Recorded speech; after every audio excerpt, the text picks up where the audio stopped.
This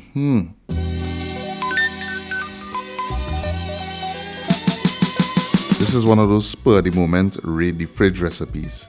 I literally had some odds and ends in the fridge and wanted to do a one-pot special that could last me for a few days.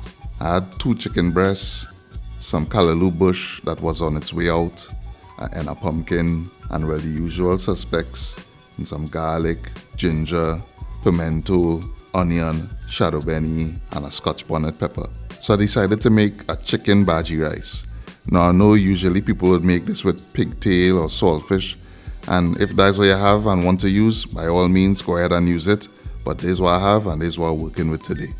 And starting off with some olive oil in the pot, I'm going in with the chicken first.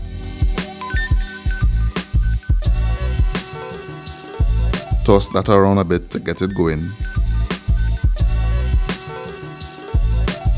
Then you want to add in the onions and toss that around for a few seconds.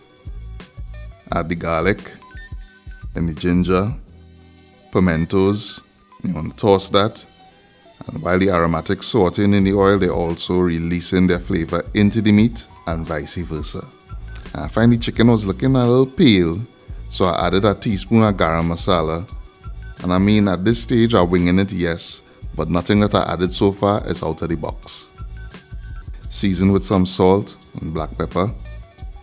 You want to toss that and let it continue to cook for about 1 minute. You want to add half of the shadow benny, and remember we always keep a portion to add at the end of the dish for that fresh herb vibes. Now you want to add the pumpkin, and notice that I cut it into really small pieces, and that's so that it will cook down and melt into the dish and add that nice creamy sweetness and texture. You want to add the callaloo bush. Now you could try to be a hero and toss this right now, and you would probably end up making a mess. My pro tip would be to cover it down and allow it to steam for a minute or so before tossing. It'll be much easier to accomplish. Now you see what's going on here. A proper fun happening, which means that we're building great flavor.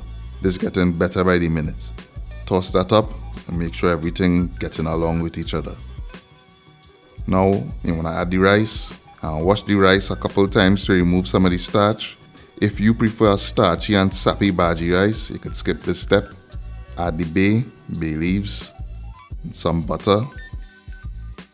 And I add in some of that ruku that I made the other day. We basically just added our own homemade golden ray. Next level business. Cover the pot and let the rice steam on low heat for about 3 minutes. Then you want to add the coconut milk.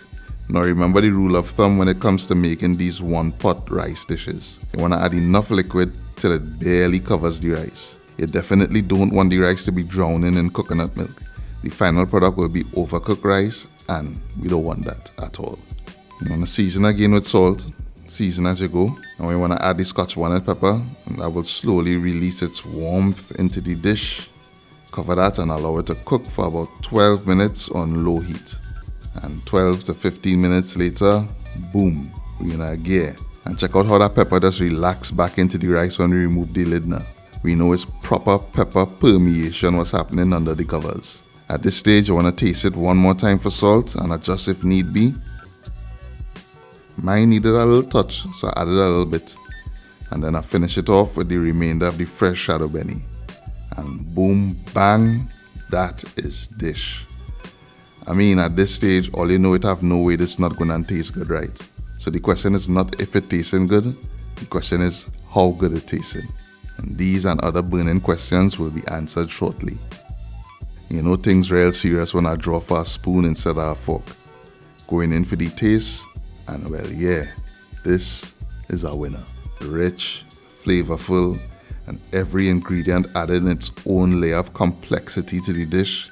The only thing really missing here is a coleslaw and a little zabuka at the side, and a nice cold glass of morbi to wash it down. Not no overly sweet syrup morbi I'm talking about. I'm talking about the real deal. The one that just feel like you're drinking iced tea more than you're drinking juice. That one, yeah.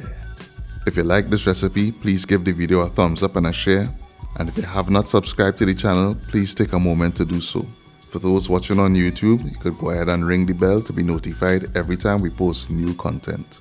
As always, the full recipe can be found on our website, eatahfood.com. Thanks for watching, and I'll see you in the next one.